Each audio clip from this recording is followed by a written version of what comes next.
Hello everyone and welcome to today's webinar, Introduction to Symfoni WE 2.0 on the Now platform. My name is Emilia Johannesson and I will be your moderator today. I work on the marketing team here at the Fujitsu ServiceNow practice and I'm excited to be introducing you to this session today. In this webinar, we will show you how you can decrease waste time and be in control of resource utilization with Symfoni WE. Today's speakers, which will be Simon Howard from ServiceNow, setting the scene by introducing the WE solution from a ServiceNow perspective. Simon will hand over the word to Tom Flipser, Resource Manager in Fujitsu, who will share our challenges of a fast-growing practice and how WE has helped solving these issues. After Tom, Peter Van Dam, Product Manager of Symfoni WE, will give you a short demo with the highlights of the solution. Before I hand the word over to Simon, I have a few practicalities I would like to cover. The webinar is scheduled to last for 1 hour with a 10-minute question and answer session in the end. You will all be muted throughout the webinar to avoid any interruptions. If you want to ask questions, please submit these by using the section called Questions in the menu on your right side of the screen. We will do as many questions as possible within the time frame in the end. If your question is not answered, we will contact you with the answer after the webinar has ended. Within the next days, you will receive an email with the slides and recording of this presentation, as well as the link to our landing page where you can find more information about WE. Please enjoy the session as I hand over the word to Simon Howard, who will kick things off. Simon, over to you.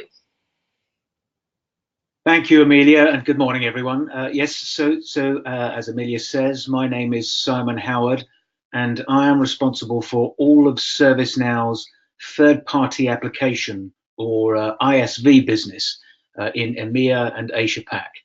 And I was hired in March of last year as part of a very significant investment by ServiceNow in our ISV program, and the goal of which is to build. Could you move the slide on there, Peter, please? Thank you. And the goal of our ISV program is to build an ecosystem of ISV partners to help our customers work better through the Now platform. And if you could move the slide on, please, Peter. So if you think our partners are generally distinguished between those that deliver utility applications, which extend and enhance the capabilities of ServiceNow's existing applications. Peter, could you click there? And the other area of focus are business applications. And whilst these applications may complement the existing ServiceNow offerings, they are generally standalone business critical applications in their own right, built on the Now platform. Peter, if you could just click again. So our approach has been to develop a process of what we call solutions mapping in this area. And we do this by identifying all of the major enterprise application categories in the market and then measure what ServiceNow offers and what our existing ISV partners offer against those categories. In going through this process, we also identify what we refer to as white spaces. These are effectively business applications where we believe our customers and prospects have requirements, but neither ServiceNow nor any of our partners currently offer solutions. One such significant white space we identified early on in the process was for a professional services automation solution. When we identified this particular white space, we also became aware that Fujitsu had already developed their own solution in this space. And at that point, we came together in partnership to develop this application into a commercially available package solution. And what you're about to hear about is the product of that endeavor. So with that, I'll hand over to Tom. Thank you, Simon. My name is Tom Flipser. As Emilia introduced me, resource management is one of the themes I carry and I care and worry about.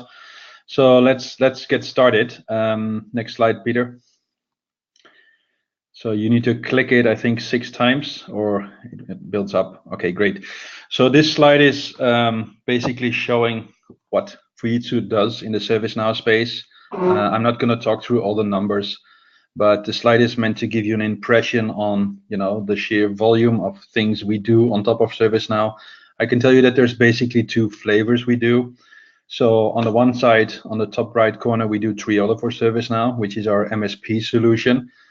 Basically, it is used in any large outsourcing trajectory to render the services towards our customers. The other flavor is to do ServiceNow in a full setup. Not that TFS Now is not full, but TFS Now is more adopted and tailored towards the services that Fujitsu Services renders to the customers. So it gives an impression. We've done a lot of projects. On the top or on the right bottom corner, you see that Symfoni ESM was an acquisition of Fujitsu. I'll tell a little bit about that later, because it is important to understand the complexity we were facing actually, and those are some of the things that we supported us in later on.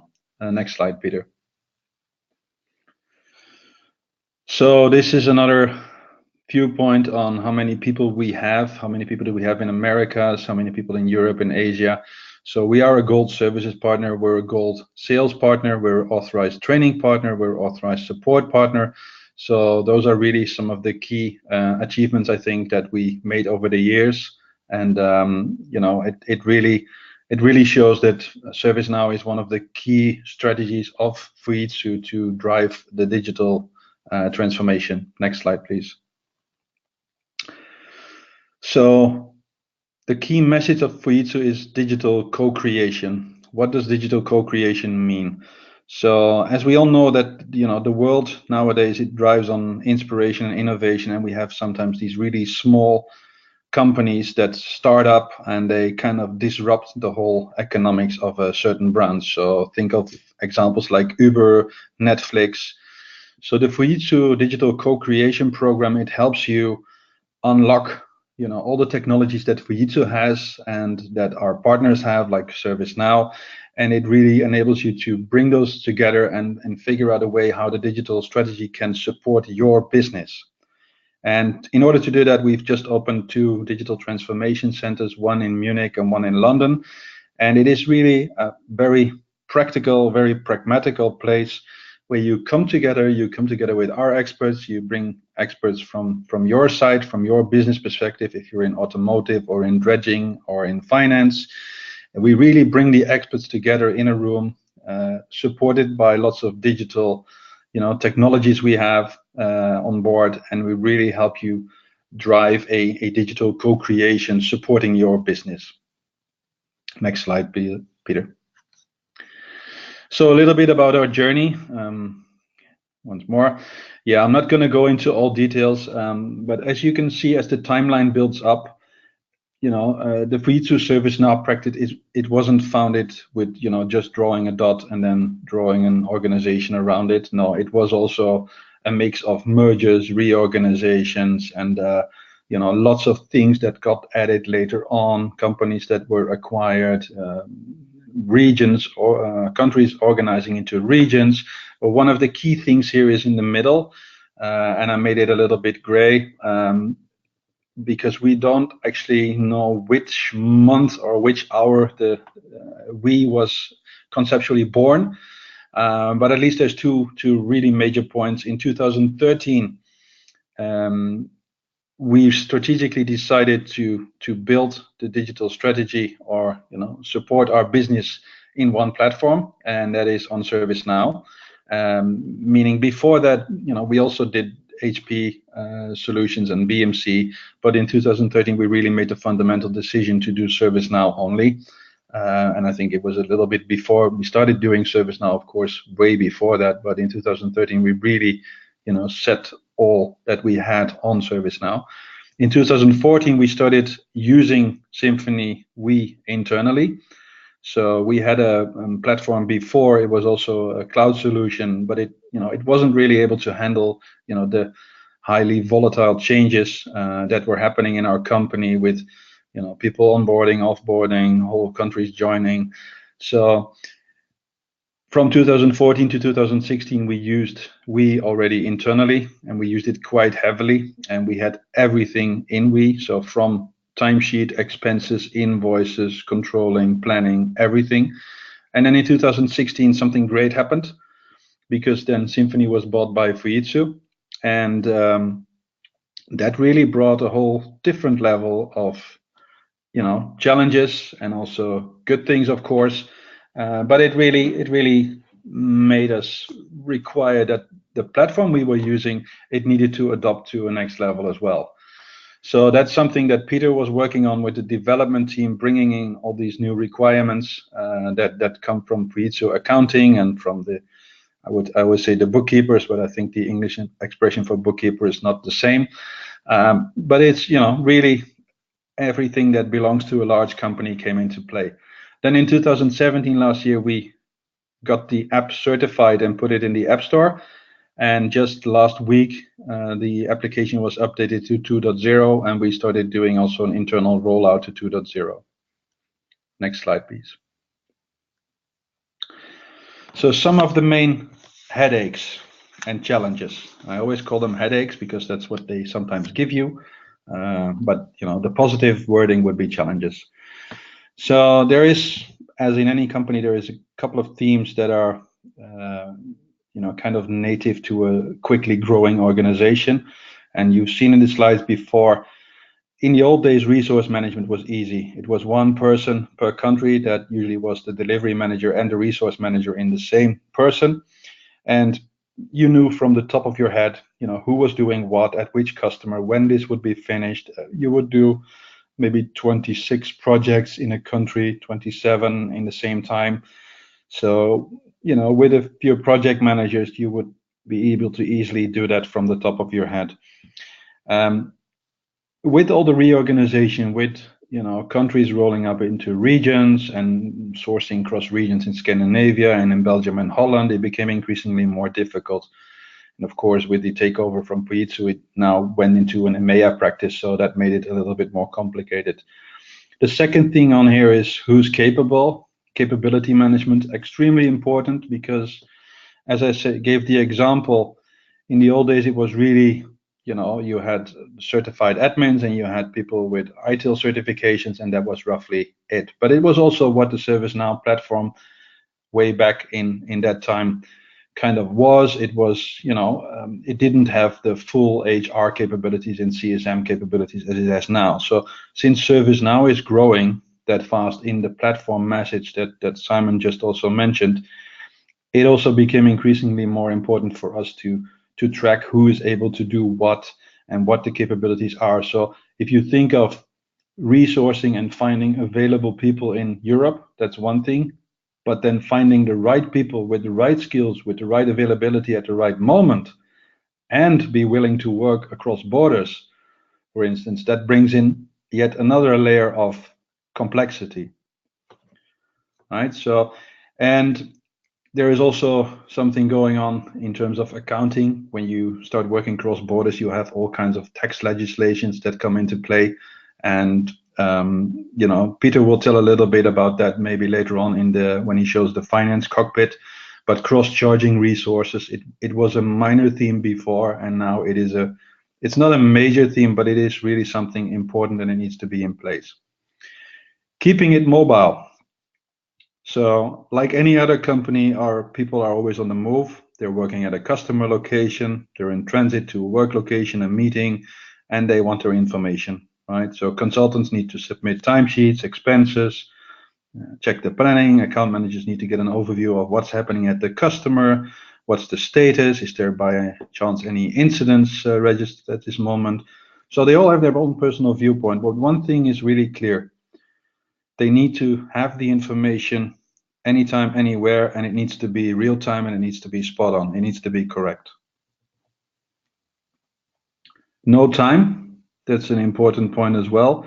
So we all live in busy times. We are all very busy in running from A to B, and finding the right information and getting the right information in place, it's sometimes just a hassle.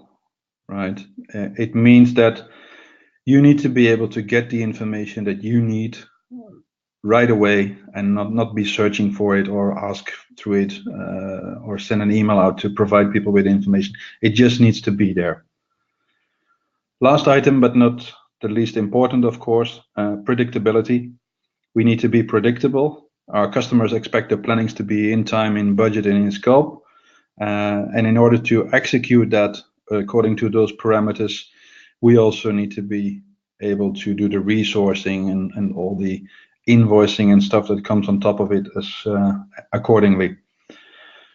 So, and the same applies for our top management. They, of course, want to know what revenue streams, what cash flows come in at what moment in order to be very predictable and run the business in a profitable way.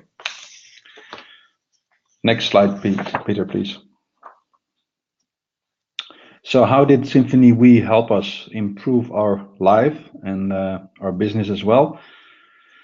So the key takeaways that I think we had using Symfoni WE. So first of all, unified process. So all our sales, all of our delivery support, we all follow a uniformous process. It has small, local tweaks and variations, but if I need a holiday replacement for a project, everyone knows that you need to set up a delegation rule, meaning you transfer the approval rights to someone else, and it needs to be done before. So all of this is clear to everyone, meaning that when the month closes, we now submit the financial results, I think within 3 workdays. That is really fast, and it works because we don't have any processes locked, right? So processes don't get hung up because someone is on holiday or is on sick leave. People set their delegation, so we have full transparency on orders, timesheets, expenses, invoices, and they move through the system quickly because of the unified process. Second, efficiency for the people. So having this unified process, it brings in a lot of efficiency for the people because they know what to do and they are able to do what they need to do from any place, right? So they can approve things from their phone. They can approve it from the laptop when they're waiting at the airport lounge. So it doesn't matter if you're an office worker sitting behind the screen all day, or if you're on the move, or at a customer site working. We can all access the same data, and we can also trust that what we see is correct because in the steps previous leading up to a decision moment, the data has been checked according to the process. All data in one place. I put it deliberately in the middle of this slide. It is the core message of ServiceNow for a couple of years already, and it's still very valid. So there's one single source of truth, and this applies for WE as well. So WE covers finance, PSO, and a lot of other things, but WE is also, of course, on top of the ServiceNow platform. So it is very easy, for instance, for a salesperson in our organization, when he has a meeting with a customer, to go into WE and find if there is any escalations going on at that specific customer. And of course, this can happen only in theory because we don't have any escalations ever. So it's a theoretical thing, but it could be done. Sharper forecasting. Sharper forecasting using WE, we actually are able to see exactly who is doing what at what moment in time and what is planned. So to give you an example how we do this, we have the WE sales module. Whenever a opportunity, as we call it, becomes likely or has a likelihood of more than 70% of coming in, we also already start making pre-bookings. A pre-booking means that it is planned that I will work for a customer with a relative surety of 70%. It means I am booked for next week. We will then calculate based on my planning if it's possible with other projects, but it will also project that if I work at this customer at a given rate for the customer, X amount of money will be coming in. So it does a couple of checks. It checks availability. It checks if I'm the right person for the job. It checks, what money is forecasted to come in.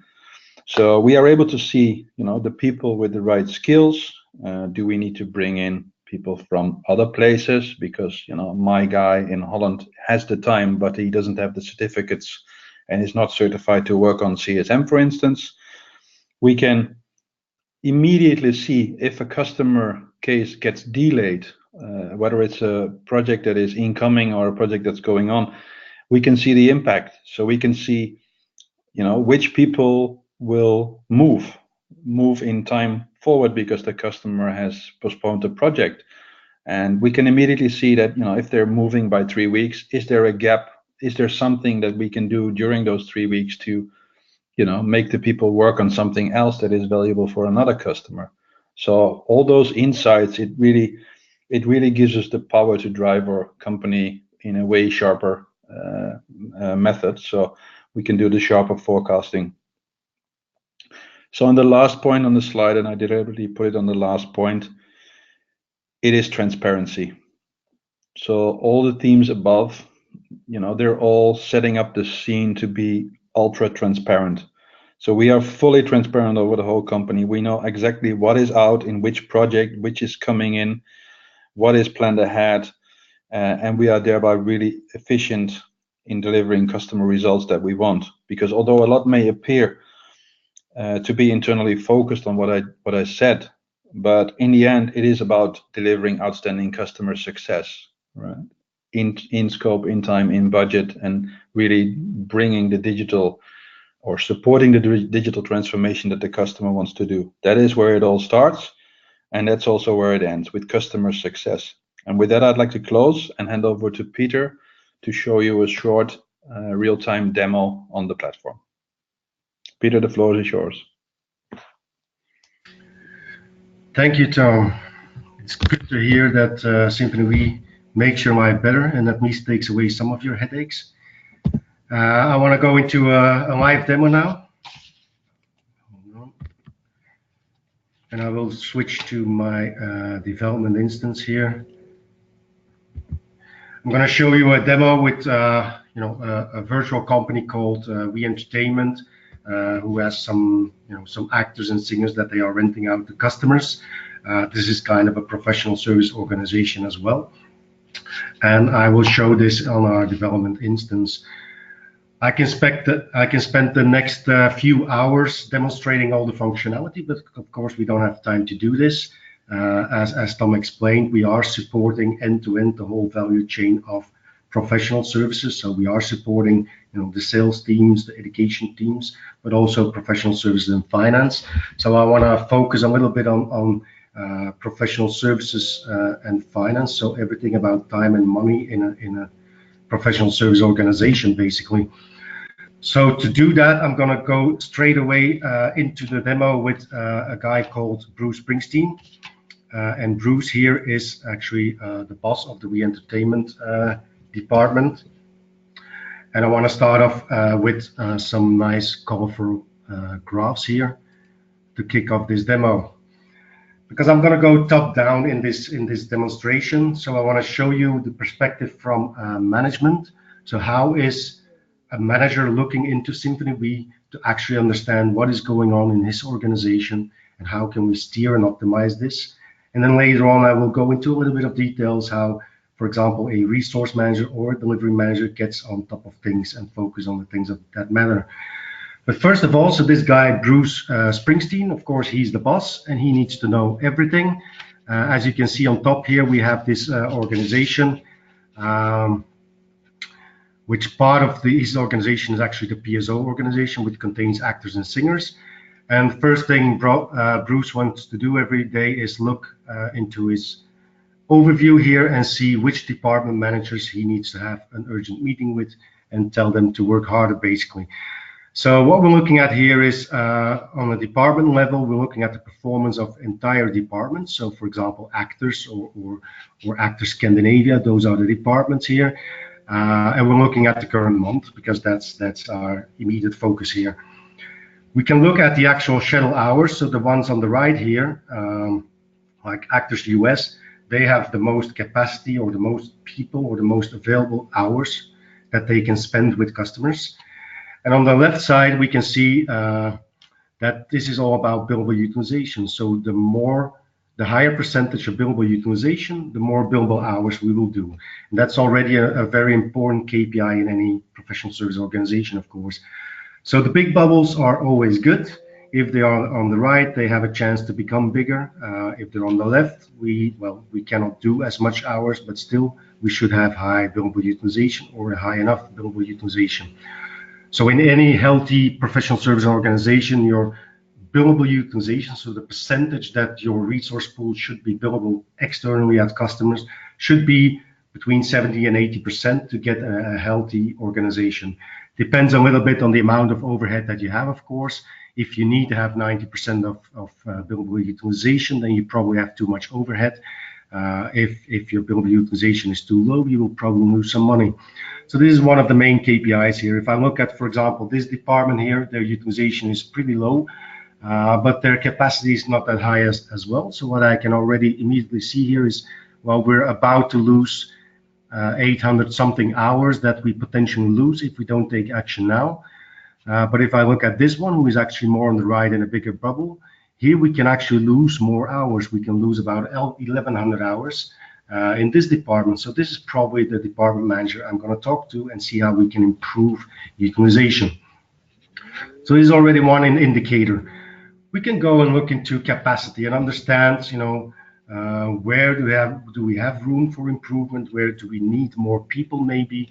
And what will be our theoretical capacity of performing billable hours towards our customers?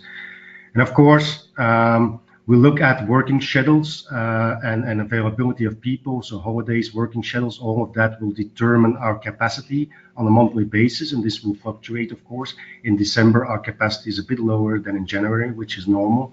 We can see where most capacity comes from. As you saw before already, it's Access US. They have the most people here, so they have the highest chance of doing a lot of billable hours here. And we can also see have a look at overheads. In this case, we have most people are formally tracked, so that means that these are consultants that are contributing to the billable hours amount that we want to produce, and we only have 2 people that are not tracked, so those are like overhead people, maybe finance administrator or a manager or something like that. So this is actually a healthy situation. If we then start analyzing a little bit more, now we understand what is the target for all these people? What is the optimal amount of billable hours that we're going to reach with these targets? Now we can look into what is the plan, or what have we been doing? We can always look into the past and analyze, or we can look into the future and look at the plan or the forecast. And here we can see that all these different departments have a certain utilization over the month. So this is in percentages, resulting in an amount of billable hours here. Of course, I can always zoom down if I only want to see actors or Actors US or anything like that. I can always zoom down in details, to pinpoint the pain points in the organization, basically. So if I'm looking now at the actors, I can see some are in pretty good shape for December. In the next few months, some are absolutely not. So Actors Scandinavia needs some help for January. We need to do some bookings. And we can see here immediately that Actors US is, of course, the biggest contributor here. But most important in this dashboard is the risk that we have in the plan, basically. So if we look at this, we can see that these green bars here, those are the hours that are actually confirmed. So we do have a signed customer agreement to perform these billable hours. If we look at the orange ones, these are pre-planned, so what we call a pre-planned booking. So it's a non-confirmed plan, so we probably don't have a signature yet. And of course, if you're looking at the current month, this should really not happen, and probably for the next month either. If we have a plan, we want to make sure that we have a signature and that we are going to execute it. As long as it's orange, we have a risk of still losing those hours. So this is something to deep dive into and find out if we can get that signature, if we can confirm the plan for those people and actually get these billable hours secured. So that is one thing. Of course, high billable utilization is good. It cannot be too high either, because if you're always working at 90 or 100% billable for your people, then you risk, burning out those people. So that is not a healthy situation either. But you simply don't want them to be on the bench or spend a lot of time on non-billable work, basically.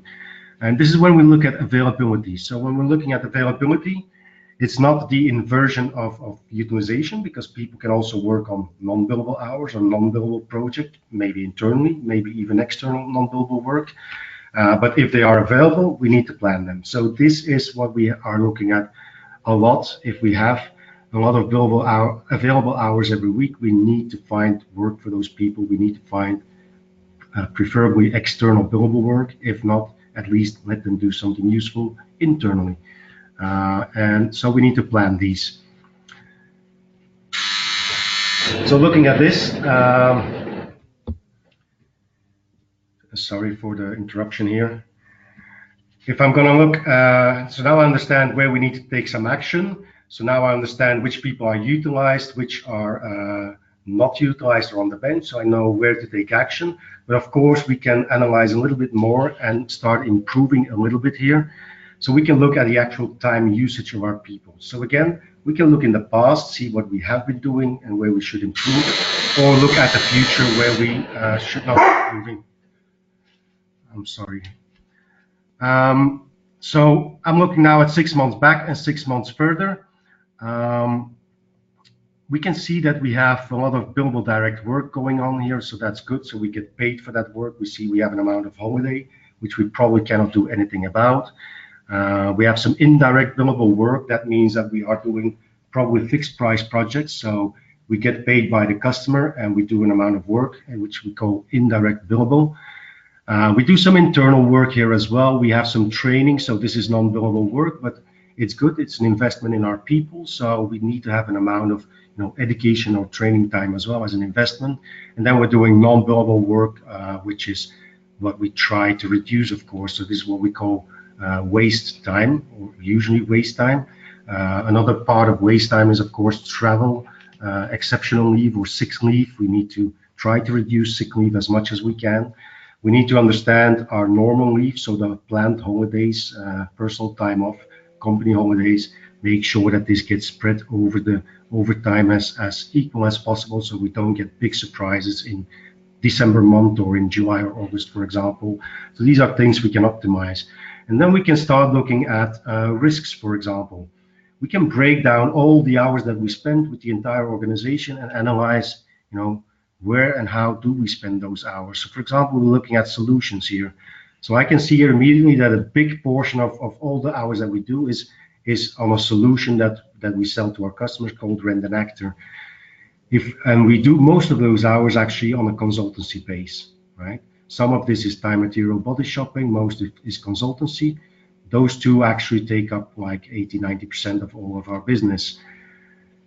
And we can also see that we have a huge portion of those hours that we spend on fixed price projects. So here we can see that, well, in this case, this demo organization is having a risk actually, because we spend a lot on fixed price, a little bit on time and means delivery, and a little bit on credits. So credits is actually upfront selling of a volume of hours that the customer can spend.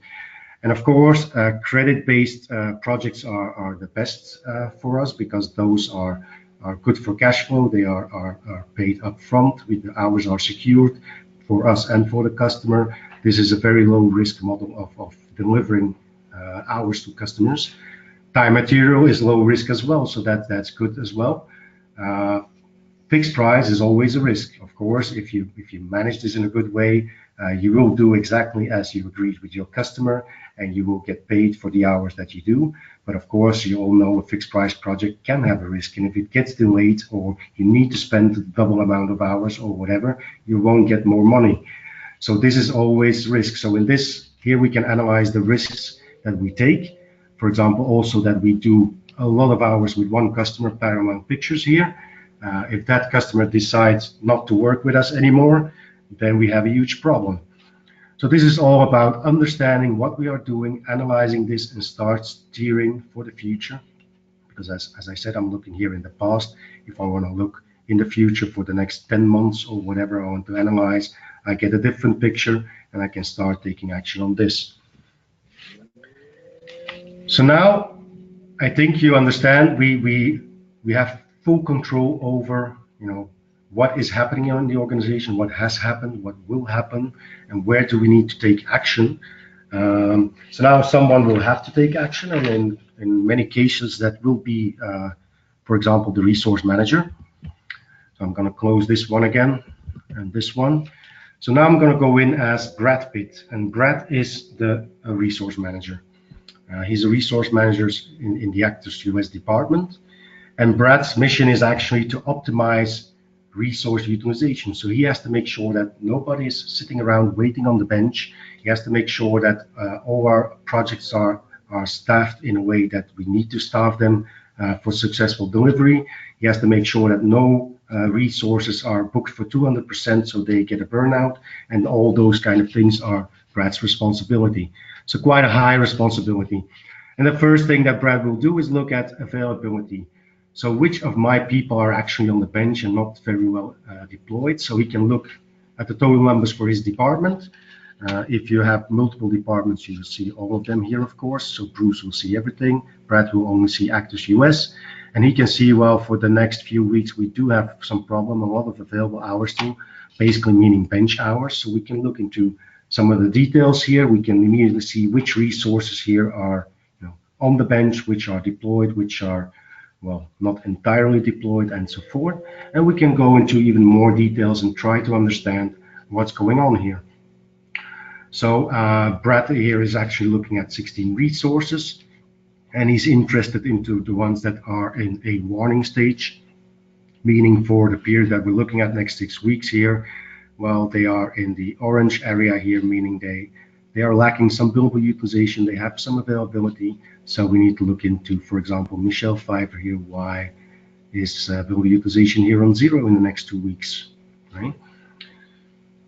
So for that, of course, Brad has many tools in Symfoni WE. One of the most important tools is the planning console that he will look at quite often, actually, to understand what's going on and where do I need to take action. And in one immediate view, Brad sees what the situation is in his department. So we can see the green ones are pretty good. They are billable utilized all the time, very good, except of course here where everybody has 2 days of holiday. So here we're not going to make any money. We can see Robert De Niro actually has 2 weeks of holiday here. That's fine. Everybody is entitled to some holiday. But we can see that Robert here is actually overperforming. So he has a utilization of 110%. So we overbooked this guy. So he probably can use those two weeks of holiday, but we should look into this and see if we can give some of his work to someone else. For example, Michelle Pfeiffer here, she has 2 weeks in red here. She's not doing any work, and we can see here starting in January she's on the project again.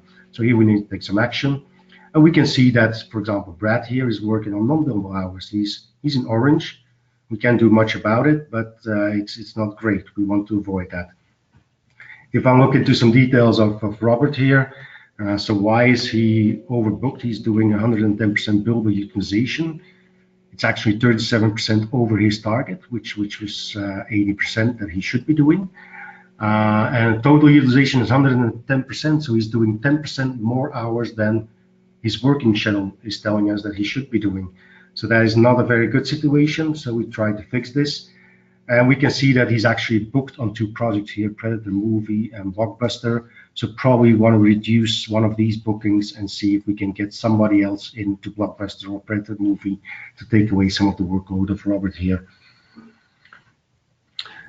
So this is one way of looking at what is the situation today, or in this case, in the next 6 weeks. I can look into the next 24 weeks if I like. But I can also look into, for example, bookings. So I can go into the details of the bookings here for the next 24 weeks. So I can see, which people are booked on multiple projects, where do we all have overlap, where don't we have enough projects. Of course, here starting week 14, we will see a lot of drop in utilization because there's not a lot of bookings here going on. We can see here that Jennifer is booked on 2 projects at the same time. So if I want to, understand what's going on, I can actually go into the booking, and the booking is what we use to plan our people. So you can have multiple bookings for the same person on different projects in the same period, which is actually the case for Jennifer here. So she's working on 2 projects, Make a Movie and Hello World. So we can see on Hello World, she's actually working 4 hours every week on a certain day. It's what we call a repeated booking. And she's working every day 4 hours on another project, Make a Movie here. So Yes, she's sometimes utilized 100%, sometimes only 50% is what we see on top here, of course, except on her holidays, then she's not utilized. And we can see the total plan for that particular delivery here that we are booking her on, which is Make a Movie. We can see who else is working on this. So we can immediately decide, are we able to reduce some of the hours here? Can we do a change? Can we increase the hours? Things like that.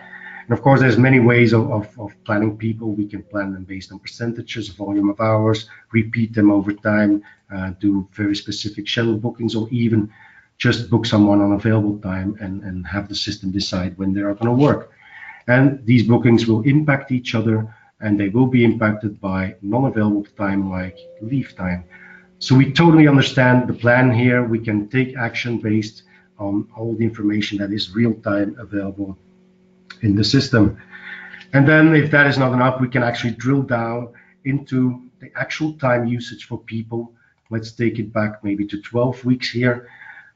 So we can understand where are we doing billable work, non-billable work. So the blue one is non-billable work here. We see the holidays, leaves, company holidays. We see here training going on. This pink here is actually investment in people. So that's all really good. So whatever question you are asking, you will find the answers choosing the right dashboard in WE in the planning console, choosing the right view, and that will give you the answers. Now, if I take it back a little bit, so I showed you now how we can turn available time into, actual useful time by planning people. And all this time is, of course, spent on what we call deliveries. So I'm going to go in now as John Travolta. John is a delivery manager. And I'm not going to go into all the details of delivery, but yeah, so John is responsible. So he is going to search for his deliveries. And John only has 2 active deliveries going on right now. One of them is Blockbuster. Let's go into the details of this one. There's a lot to say about delivery. So here we will see that we have all these bookings going on. We have all the financial things like billing rules, rates going on, charges that are generated, and so forth. What we can see is also that we are checking everything in the system on health. So for example, delivery is all the time verified if you have a good plan, if you're not going over budgets, if you are not missing rates, so we cannot forecast, things like that. And the system will always inform you if you need to take some action or look at things. In this case, the project is actually healthy, so that's good. We can see that we have a time budget, 1,560 hours. We haven't performed any of this, but we have planned, we have done some bookings, and the forecast says we're going to do 54% of those hours actually. So that's fine. So we probably need to find more people and book more people on this project. Excuse me. We do have a budget on the finance part as well. So with those 1,500 hours, we're going to do 2 million in this case. And all of that together will result in what we call delivery finance. And without going into all the financial details, just to give you an idea, we are tracking revenue and charges on each and every project. We are tracking at the current state, and we are tracking the forecast state based on the planning or on the bookings. We are checking the balance between charges and revenue. So if we have a fixed price project where we invoice at the beginning and at the end and then do all the work in between, then charges and revenue will not be the same. So we will have a balance, which will have to be zero at the closure of the project, of course. But even more important is that we also track all the costs going on. So we have automated cost tracking of all the people working on this project. And what we can see here is we have internal costs going on. We can see the details below here. And internal costs means that we are using people from other cost centers or other departments in this project, right? And then, of course, we can deep dive into all the details. I can go, for example, have a look at what we are doing in December. Let's open up December here just very quickly. And then we can see that we're going to do almost $50K in December on this particular project. We do have some costs going on, which are internal costs from people from other cost centers, will leave us with a margin of 13K profitability close to 30%, which is pretty good. Our average rate within the project is almost $100. We don't have waste time, we don't have non-billable hours, so we can see all the details right here. So now you can see a delivery manager can be in total control, first of all, of time in his projects, and also in control of the money into all the delivery. And this is, of course, where Bruce comes in again. Bruce is, as I showed you in the cockpit for PSO, he's on top of everything going on in the company on time. He's also on top of everything going on finance. So he has a similar cockpit to immediately understand, are we healthy, and who do I need to talk to fix things, right? So Bruce here is looking at the PSO organization. Again, you can drill down in or zoom out to whatever you need to look. I'm looking at this month here. And from a financial perspective, we're looking at departments and we're looking at projects or deliveries. And again, here we can see, cost versus profitability, for example, or revenue versus profitability. If I look here, the total PSO organization is going to have a margin of 120k pounds in this case, because Bruce is in England. He's looking in pounds, so whatever currency you want to see all of this. So he's looking at, let's take out maybe PSO and the actors, Europe and Scandinavia. I'm not interested in the regions. I want to deep dive into the actual countries here. And I can see, well, US is performing pretty good, 50% profitability, high margin. And I'm looking at France here. I need to talk to the department manager in France. Their margin is pretty low. And I can also look into more details on delivery, for example. And here I see immediately, here's a delivery where we're actually losing money. So profitability is below zero. We are losing money here. We need to talk to this project manager or delivery manager, see what's going on. And of course, we can go into all the details of revenue, charges, and costs. So if I'm looking at revenue, I can understand who are the main contributors of our revenue. By the way, I'm looking at 6 months back and 6 months forward, whatever view I want. I can see how much of that revenue is actually external, so from customers, how much is internal, so from different parts of our organization, basically. And I can do the same as with time, analyze using those breakdowns, looking into risk. Revenue is mostly coming from full movie productions, which is delivered on a consultancy base, mostly in fixed price. So this is kind of a risk here. Although we are making good money there, we know that it is a risk. And the same goes for charges. So charges is what we're going to invoice the customers. It doesn't have to be the same picture as revenue. It usually is a different picture, of course. And this will also determine our cash flow into the company, right? So if we are taking a lot of revenue over the next 6 months, but we're not charging anything, then we have a risk for cash flow issues, basically. So these are all the things we can see here into those dashboards. And then to wrap up here, if you look into the costs, as I said, these are all automatically calculated based on cost categories of employees, cost rates that we attach to those cost categories, and all the work we do on the delivery. So here we can see that we are doing some local costs with people inside the organization we're looking at. So we're looking at PSO. So in local cost means with people from the broader PSO department here. We have been using some internal people as well, so outside the PSO department. And we even have used some external. We have external costs. So this is either external costs on license or hardware, but in this case, it is actually costs on external consultants that we have hired on our projects. And again, cost breakdown analysis to understand the risks and to understand where we can start optimizing those costs, where we can start optimizing revenue, and in the end, optimize the margin. So now we have seen that we are in full control over resources and delivery from a time and money perspective. We are able to budget and forecast, track actuals by using timesheets, and steer and optimize the entire professional service organization in real time, and having all stakeholders in the value chain focus actually on the things that matter without spending their time trying to get answers and looking for information. So all of this is done without using a single spreadsheet. So this wraps up my demonstration. This version that I showed you is actually available in the App Store probably end of this month. We are doing the final certification steps. There is, of course, already a version available in the App Store right now if you want to go in there.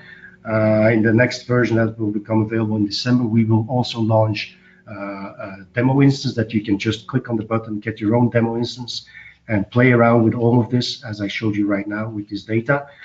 So that will be for end of December, early January, that you can just go in and play around with Symfoni WE yourself. We are supporting Kingston release of ServiceNow and the London release, so we are using it on Kingston right now with the entire ServiceNow practice in Fujitsu. But we have been developing on London, so we support all the recent versions of ServiceNow.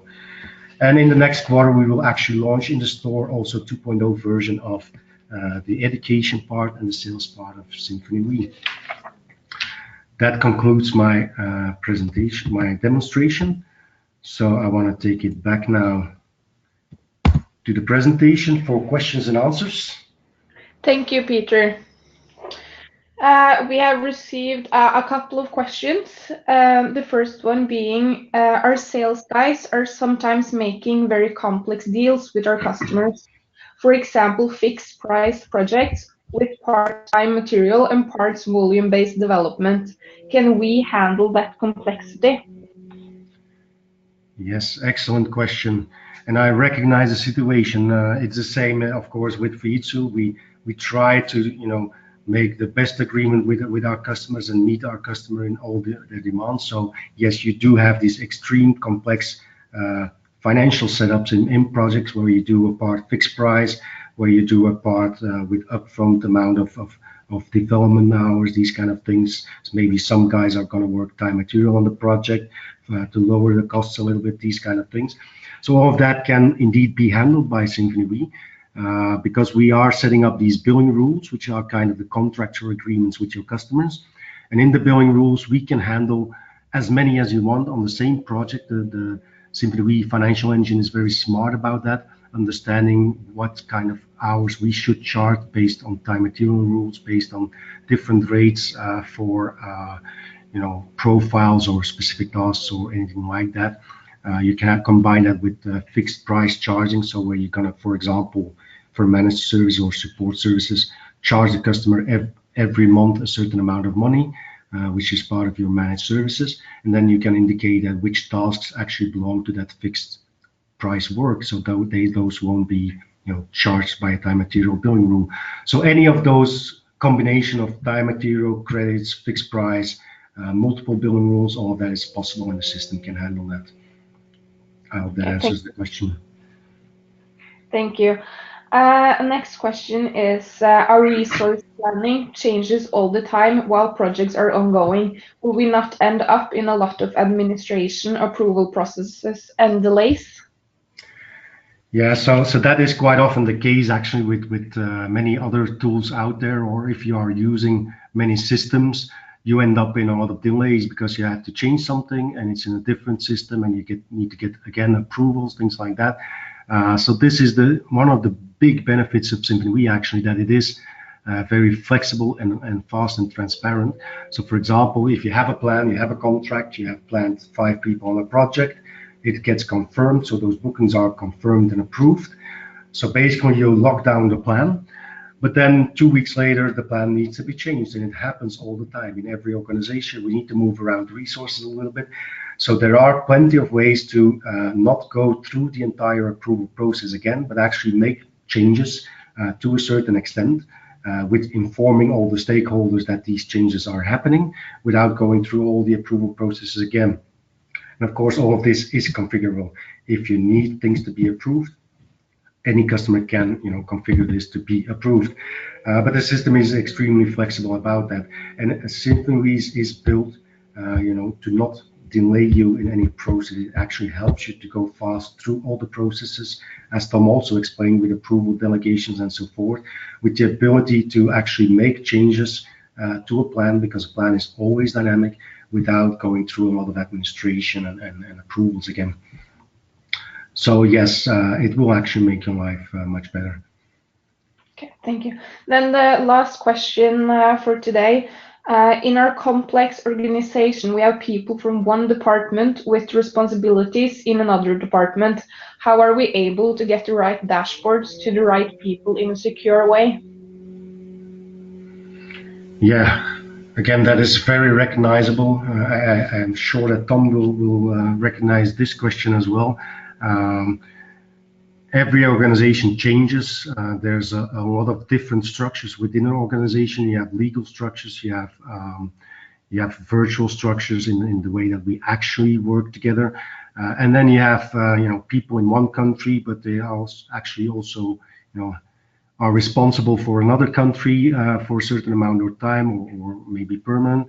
And Symfoni WE is actually built to handle these complexity of the organizations and to take away that complexity from the end user. So what we do is actually set up one or more organizations within the system. We set up the department structure, we set up the cost center structure for finance, and then we are able to actually grant access for people to any department they need to have access to. And whenever they get granted access, they will see those departments on the cockpits as well. So as I showed you before, you can zoom in, zoom out in departments, but only the ones that you have access to. And so there is a whole security layer in Symfoni WE that actually enables you to manage security and access of people and cross-department working in a very easy and transparent and secure way. So that actually takes away the security risk of unmanageable security in complex organizations. I hope that answers the question. Thank you, Peter. This was all that we had for you today, and we hope that you find this session useful. Thank you to our speakers. As already said in the beginning, you will receive an email with link to the presentation and recording. If you want to get in touch with us regarding WE, please feel free to contact Peter or our sales director, Hannes, who will be able to give you more information. We frequently host webinars related to the ServiceNow platform. To make sure you follow us on LinkedIn to get the updates or visit our website where you can sign up for our newsletter. I will end this webinar by wishing you a great day. Thank you to all.